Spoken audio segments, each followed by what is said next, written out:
اوپر یہ تھا قل اذالک خیر ام جنت الخلد التی وعد المتقون کانت لہم جزاء و مصیرا، تم فرماؤ کیا وہ بہتر ہے یا ہمیشہ کا باغ جس کا تقوی والوں سے وعدہ کیا گیا، وہ ان کے لیے صلہ اور ٹھکانہ ہے۔ لہم فیہا ما یشاؤون، ان کے لیے اس میں وہ ہے جو وہ چاہیں۔ ما موصولہ ہے، یشاؤون صلہ ہے، صلہ میں عائد چاہیے تو اس کو ظاہر کیا کہ عائد جو فضلہ ہو تو اس کا حذف کرنا جائز ہوتا ہے، وہ محذوف ہے۔ ما یشاؤونہ خالدین، اس حالت میں کہ وہ ہمیشہ رہیں، یہ حال ہے اس ضمیر سے جو یشاؤون میں ہے، یشاؤون میں یہ فاعل کی ضمیر ہے۔ کان علی ربک وعدا مسئولا، وہ تمہارے رب پر وعدہ ہے سوال کیا ہوا۔ تو یہ کانا کی ضمیر کدھر راجع ہے، تو اس کو بتایا کہ کانا کی ضمیر ما یشاؤون کے لیے، یعنی جو بھی چاہیں اس میں وہ ہمیشہ رہیں گے، اور یہ جو چاہیں ان کو ملے گا، یہ تمہارے رب پر وعدہ ہے طلب کیا ہوا۔ وعدہ تو ایک بار ہوتا ہے، مراد ہے موعود، یعنی وعدہ کی ہوئی چیز ہے جو مطلوب ہے۔ مسئول کا معنی مطلوب، یہ حقیقاً ان یسأل، جو اس قابل ہے کہ طلب کی جائے، یا یہ کہ پہلے مومنین اور ملائکہ اپنی دعاؤں میں اس کا سوال کر چکے ہیں، یعنی مانگا ہوا وعدہ ہے، یعنی پہلے یہ لوگ مانگ چکے ہیں کہ مومنین نے اپنی دعاؤں نے کہا ربنا وآتنا ما وعدتنا علی رسلک، اے ہمارے رب ہمیں عطا فرما جو اپنے رسولوں پر کی زبانوں پر تو نے ہم سے وعدہ فرمایا۔ اور انہوں نے کہا کہ اے ہمارا رب ہمیں عطا کر دنیا میں بھلائی اور آخرت میں بھلائی۔ اور فرشتوں نے اپنی دعا میں کہا ربنا وادخلہم جنات عدن، اے ہمارے رب ان کو بسنے کے باغات میں داخل فرما جس کا تو نے ان سے وعدہ فرمایا۔ تو یہ اللہ کی طرف سے وعدہ ہو چکا ہے، اور اس کے مطابق یہ جنت کے باغات ان کو ملیں گے۔ اب آگے ہے وَيَوْمَ يَحْشُرُهُمْ وَمَا يَعْبُدُونَ مِن دُونِ اللَّهِ فَيَقُولُ أَنْتُمْ أَضْلَلْتُمْ عِبَادِي هَؤُلَاءِ أَمْ هُمْ ضَلُّوا السَّبِيلَ قَالُوا سُبْحَانَكَ مَا كَانَ يَنبَغِي لَنَا أَن نَّتَّخِذَ مِن دُونِكَ مِنْ أَوْلِيَاءَ وَلَٰكِن مَّتَّعْتَهُمْ وَآبَاءَهُمْ حَتَّىٰ نَسُوا الذِّكْرَ وَكَانُوا قَوْمًا بُورًا۔ اور جس دن کی جمع فرمائے گا ان کو اور ان معبودوں کو جن کو خدا کے چھوڑ کے پوچھتے ہیں، تو فرمائے گا کہ کیا تم نے، یعنی تم معبودوں نے میرے ان بندوں کو گمراہ کیا یا وہ خود راہ سے بہکے۔ تو یہاں پر دوسری قرأت ہے یحشرہم میں نحشرہم، یعنی جس دن کے ہم ان کو بعث کے لیے جمع کریں گے، یہ جمہور کی نزدیک۔ اور یا کے ساتھ یحشرہم، یہ ابن کثیر مکی اور ابو جعفر یزید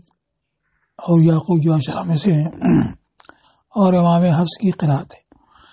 وما یعبدون من دون اللہ، اور خدا کو چھوڑ کر جن کو یہ پوچھتے، اب اس سے کون مراد ہے؟ تو ایک روایت، ایک قول یہ ہے کہ جو معبود ان کے ملائکہ اور مسیح اور عزیر تھے، تو ان معبودین کو جمع کیا جائے گا ان پرستاروں کے ساتھ۔ اور کلبی سے روایت ہے کہ مراد ہے اصنام،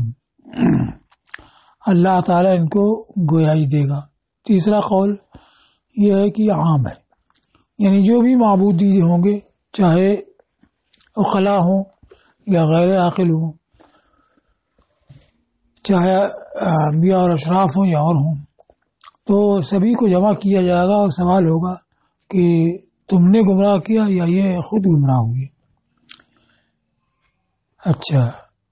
اب یہ ما یعبدون آیا ہے، تو ما یعبدون اس تقدیر پر کہ ملائکہ و مسیح مراد ہوں، جی تو عقلا ہے، اس کے لیے من ہونا چاہیے۔ تو اس کو کہا کہ ما، لفظ ما عقلا اور غیر عقلا دونوں کو شامل ہے،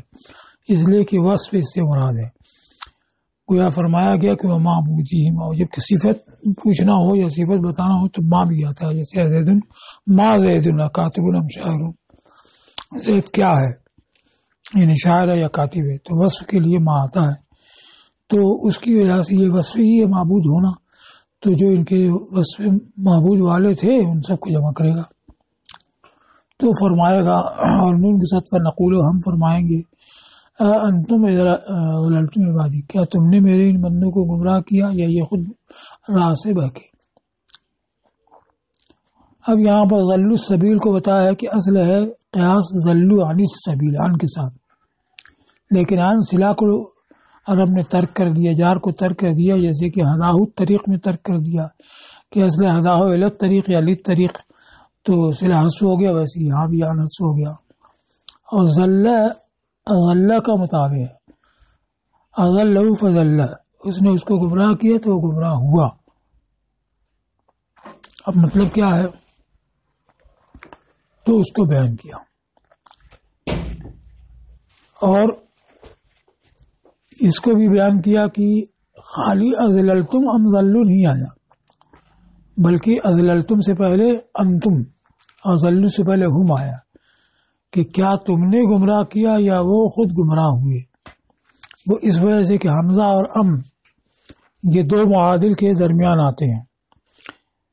ایسے دو معادل جن کا ہونا معلوم ہے لیکن تعین مطلوب ہوتی ہے. جیسے قرأ زید ام بکر، زید نے پڑھا، زید قرأ بکر، زید قرأ بکر کے کب کہا جائے گا؟ یہ کہ معلوم ہے کہ قراءت واقع ہوئی، پڑھنا واقع ہوا، لیکن زید سے واقع ہوا کہ بکر سے ہوا یہ معلوم نہیں، تو تعین طلب کرنے کے لیے کہا جائے گا زید قرأ بکر. تو اب یہاں تو ایسا ہے نہیں کہ تم نے گمراہ کیا یہ گمراہ ہوئے، تو گمراہ ہونا تو معلوم ہے، اس لیے کہ گمراہ نہ ہوتے تو سوال ہی نہیں ہوتا، یہ گمراہ ہو گئے یہ تو معلوم ہے. تو حمزہ اور ام ایسے دو امروں پر داخل ہوتا ہے ان کو یہ معلوم نہ ہو، تعین مطلوب ہو، تو گمراہ ہونا تو بہر صورت ہے، چاہے گمراہ کیا ہو کسی نے یا خود گمراہ ہوئے ہو. تو اصل میں سوال اس بات کا ہے کہ گمراہی کا ذمہ دار کون ہے، تم ذمہ دار ہو یا وہ خود ذمہ دار ہیں. تو اس کے لیے انتم اور ہم آیا کہ تم ان کی گمراہی کے ذمہ دار ہو یا وہ خود ذمہ دار ہیں. اس وجہ سے خالی ضلوا نہیں ہوا بلکہ انتم اور ہم کا اضافہ ہوا. مطلب یہ ہے کہ انتم اوقعتموہ فی الضلال عن طریق الحق بادخال الشبہ، شبہ کی جمع شبہ، کہ تم نے ان کو حق کی راہ سے گمراہی میں ڈالا شبہات کو داخل کر کے، یا وہ خود اپنے سے بہکے. اور اضللتم ام ضلوا نہیں فرمایا، اور انتم اور ہم بڑھایا گیا، اس لیے کہ سوال فعل اور اس کے وجود سے نہیں ہے، کیونکہ ایک فعل یعنی ضلال تو معلوم ہے، اس لیے کہ اگر فعل کا وجود نہیں ہوتا تو یہ تابعی نہیں ہوتا. یہ ذمہ دار فعل کے ذمہ دار سے متعلق سوال ہے کہ اس گمراہی کے ذمہ دار کون ہے، وہ خود ہیں یا تم ہو. تو اس کا ذکر کرنا اور اس کو حرف استفہام کے بعد رکھنا، ولی علیہ بعد میں ہونا، اولا یلی بعد میں رکھنا، تو اس ذمہ دار کو ذکر کرنا اور اس کو حرف استفہام کے بعد رکھنا ضروری ہے تاکہ یہ معلوم ہو کہ وہی مسئول عنہ ہے. اور اللہ تعالیٰ تو جانتا ہے. پھر سوال فرمائے گا کہ تم نے گمراہ کیا خود گمراہ ہوئی. تو فائدۃ سوالہم مع علمہ تعالیٰ بالمسئول عنہ، ان سے پوچھنے کا فائدہ باوجود ہے کہ اللہ تعالیٰ مسئول عنہ کو جانتا ہے، وہ یہ ہے کہ وہ جواب دیں جو جواب دیا، یہاں تک کہ ان کے پرستاروں کو لاجواب کرے، توبیخ کرے، ان کو جھٹلا دینے سے تو ان کی حسرت میں اضافہ ہو کہ اب یہ معبودین بھی ان کی حمایت نہیں کریں گے، بلکہ یہ کہیں گے کہ ہم نے تو ایسا کچھ کام نہیں کیا، بلکہ یہ خود بہکے. قالوا سبحانک، تو یہ پاکی ہے. تو یہ سبحان اصل معنی تو اللہ کی تنزیہ اور پاکی بیان کرنا، پھر اس کے بعد ہر تعجب کے موقع پہ بولا جاتا ہے. تو یا تو تعجب کے طور پر انہوں نے کہا کہ تعجب ان کی جانب سے اس بات سے جو ان سے کہی گئی، یا اس سے اللہ تعالیٰ کی تنزیہ انہوں نے مخصوص رکھی انداز سے، اور اس بات سے کہ کوئی نبی یا فرشتہ یا غیر اس کا ند اور مقابل ہو، پھر انہوں نے کہا کہ ماں کان ينبغي لنا، ہمارے لیے شایع نہیں ہے کہ ہم تجھے چھوڑ کر کے ولی بنائیں، یعنی ہمارے لیے درست اور روا نہیں ہے، مستقیم نہیں ہے کہ ہم کسی کو بھی تجھے چھوڑ کر کے دوست بنائیں۔ تو کیسے یہ صحیح ہو سکتا ہے کہ ہم دوسرے کو آمادہ کریں اس بات پر کہ وہ ہمیں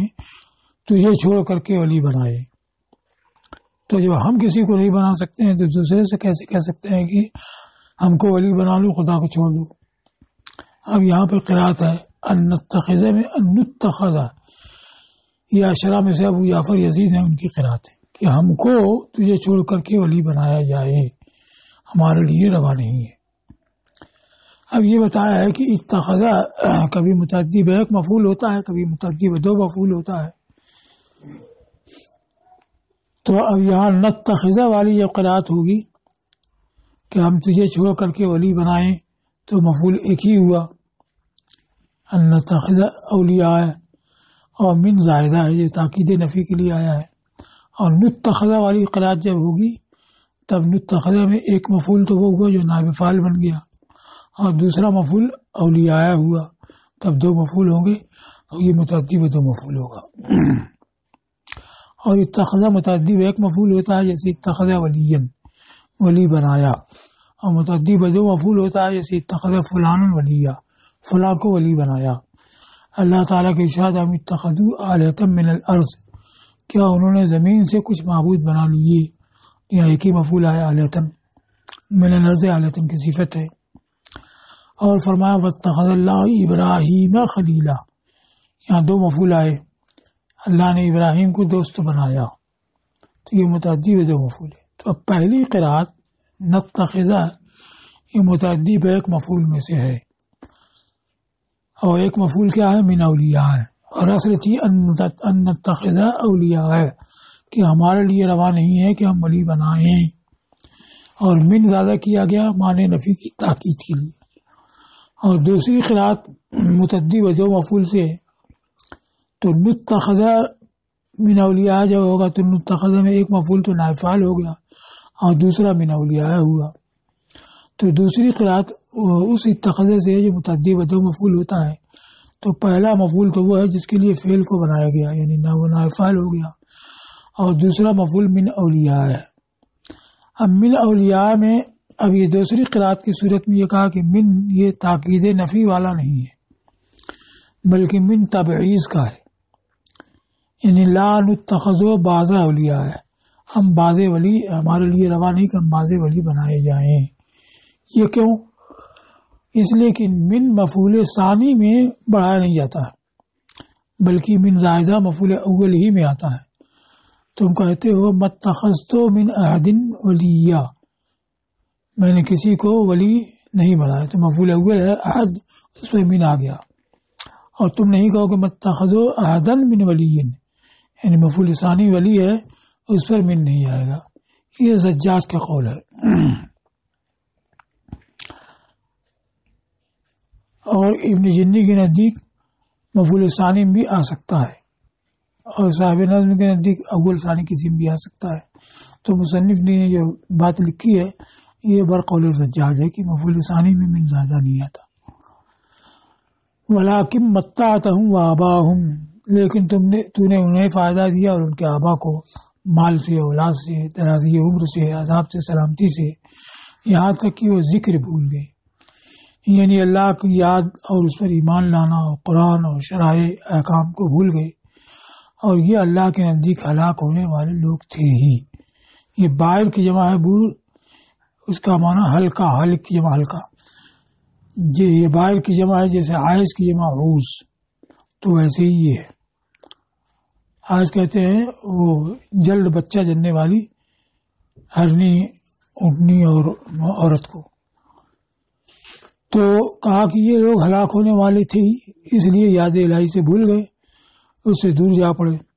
پھر کفار سے بطور خطاب غیبت سے عدول کر کے فرمایا جائے گا، کیونکہ پہلے ذکر ہے ہم ضلوا السبیل، وہ بہکے، اس میں غیبت کے ساتھ ذکر ہے، اور فقط کذبوکم، انہوں نے تم کو جھٹلا دیا، یعنی تمہارے معبودوں نے تم کو جھٹلا دیا، اس میں ان کو خطاب کر کے کہا گیا۔ تو یہ احتجاج میں حجت قائم کرنے میں اور الزام دینے میں یہ مفاجات یہ عمدہ اور دلکش ہے، خصوصاً جبکہ اس کے ساتھ التفات شامل ہو اور حذف قول بھی شامل ہو، یعنی قال فقط کذبوکم، یہ قال وغیرہ نہیں ہے بلکہ فقط کذبوکم اچانک فرمایا گیا۔ اس کی نظیر قرآن میں یا اہل الکتاب قد جاءکم رسولنا یبین لکم علی فترۃ من الرسل، اہل کتاب بے شک تمہارے پاس ہمارا رسول آیا جو تمہارے سامنے بیان فرماتا ہے رسولوں کی فترت کے بعد، رسولوں کا سلسلہ منقطع ہونے کے بعد، ان تقولوا ما جانا من بشیر ولا نذیر، کہ تم یہ نہ کہو کہ ہمارے پاس کوئی بشیر اور نذیر نہیں آیا، فقط جاءکم بشیر و نذیر، بشیر و نذیر تو آ گیا، تو ان تقولوا ما جانا من بشیر و نذیر کے بعد اچانک فقط جاءکم بشیر و نذیر آیا کہ تمہارے پاس بشیر و نذیر تو آ گیا۔ جب بشیر و نذیر آ گیا تو اس کے دعوت پہ تو ایمان لاؤ، اور ایمان نہیں لائے تو یہ تمہاری خرابی ہے۔ اہل کتاب بے شک تمہارے پاس ہمارا رسول آیا بیان کرتا ہوا رسولوں کی سلسلہ منقطع ہونے کے بعد، ان تقولوا کہ تم یہ نہ کہو کہ ما جانا من بشیر و نذیر فقط جاءکم بشیر و نذیر۔ تو ویسے یہاں ہے کہ کفار سے سوال ہوگا کہ بلکہ کفار کے اور معبودین دونوں کو جمع کر کے سوال ہوگا کہ معبودوں سے کہ تم نے گمراہ کے خود بہ کے معبودین اپنی برات کر دیں گے کہ ہم کیسے یہ کام کر سکتے ہیں، تو فرمایا جائے گا کہ انہوں نے تم کو جھٹلا دیا۔ تو یہاں مفاجات کے طور پر آیا ایسی یہ شعر،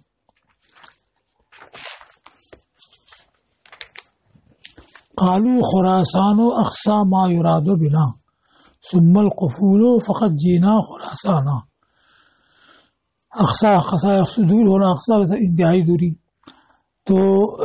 خراسان سب سے دور مقام ہے جو ہم سے مقصود ہے، پھر واپس ہونا ہے، قفل اقفل واپس ہونا، فقط جینا خراسانا یہ ناگہاں ہے، تو ہم تو خراسان آ گئے، مطلب کہ اب ہم کو لوٹنا چاہیے، کہ خراسان وہ آخری مقام ہے جو ہم سے مقصود ہے، پھر واپسی ہے، تو ہم تو خراسان آ گئے، یعنی اب لوٹنا ہے۔ فقط کذبوکم بما تقولون، تم کو جھٹلا دیا اس کو جو تم کہتے ہو، تو بما تقولون یہ بدل ہے کم سے، یعنی بقولکم فیہم انہم الہٰ، تمہاری اس بات کو ان کے بارے میں، اس بات کو کہ یہ معبود ہیں، اس بات کو انہوں نے جھٹلا دیا، اور با اس تقدیر پر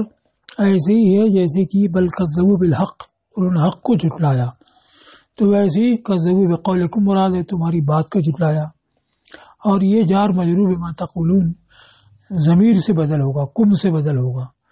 گویا فرمایا گیا فقط کذبوا بما تقولون، کیونکہ بدل ہی مقصود ہوتا ہے،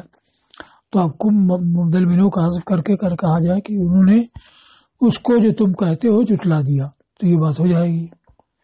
اور قنبل سے روایت ہے، قنبل کی جو قرأت متواترہ اس میں نہیں ہے بلکہ ان سے ایک روایت ہے یا کے ساتھ بما یقولون، کہ انہوں نے تم کو جھٹلایا اپنی بات کے ذریعے، تب با جو ہے صلہ والا نہیں ہوگا بلکہ با استعانت ہوگا، اپنے قول سے تم کو جھٹلا دیا، تو منع ہوگا فقط کذبوکم بقولہم، تم کو اپنے قول سے جھٹلا دیا۔ اب ان کا قول کیا تھا؟ سبحانک ما کان ينبغی لنا ان نتخذ من دونک من اولیاء، اور با اس تقدیر پر یقولون ہونے کی صورت میں ایسے ہی ہے جیسے ہی تمہارے قول کتبت بالقلم میں، یعنی با برائے استعانت۔ وما تستطيعون صرفا ولا نصرا، تو تم نہ پھیرنے کی طاقت رکھتے ہو نہ مدد کرنے کی طاقت رکھتے ہو۔ اور دوسری قرأت فما یستطیعون، یعنی تمہارے جو معبود تھے وہ نہ عذاب پھیرنے کی طاقت رکھتے ہیں نہ نصر کی، یعنی ما یستطیع آلہتکم، تمہارے معبود طاقت نہیں رکھتے اس بات کی کہ تم سے عذاب پھیر دیں یا تمہاری حمایت کریں۔ اور تستطیعون تا کے ساتھ امام حفص کی قرأت ہے، یعنی تم اے کفار طاقت نہیں رکھتے ہو کہ اپنے سے عذاب کو پھیر دو نہ اپنی مدد کرو۔ پھر علی العموم مکلفین کو خطاب کیا اپنی اس ارشاد سے، ومن یظلم منکم نذقہ عذابا کبیرا، اور جو بھی تم میں سے ظلم کا مرتکب ہو تو اس کو ہم بڑا عذاب چکھائیں گے۔ تو یہاں ظلم سے مراد ظلم اکبر،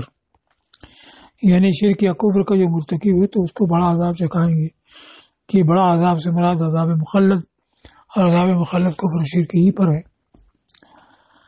یشرک یعنی جو شرک کرے اس لیے کہ ظلم ہے کسی شے کو غیر محل میں رکھنا ہو، جس نے مخلوق کو خالق کا شریک ٹھہرایا تو یقیناً اس نے ظلم کیا۔ اس کی تائید کرتا ہے یہ ارشاد ان شرک ظلم عظیم۔ نذقہ عذاباً کبیرہ، اب عذاب کبیر کی تفسیر خلود فی النار سے کی گئی ہے۔ تو جب خلود فی النار ہوگا تو خلود فی النار تو شرک و کفری کی سزا ہے، تو یہ مشرکی کے لائق ہے، فاسق کے نہیں، مگر برقول معتزلہ و خوارج جو ہر مرتکب کبیرہ کے لیے خلود فی النار مانتے ہیں۔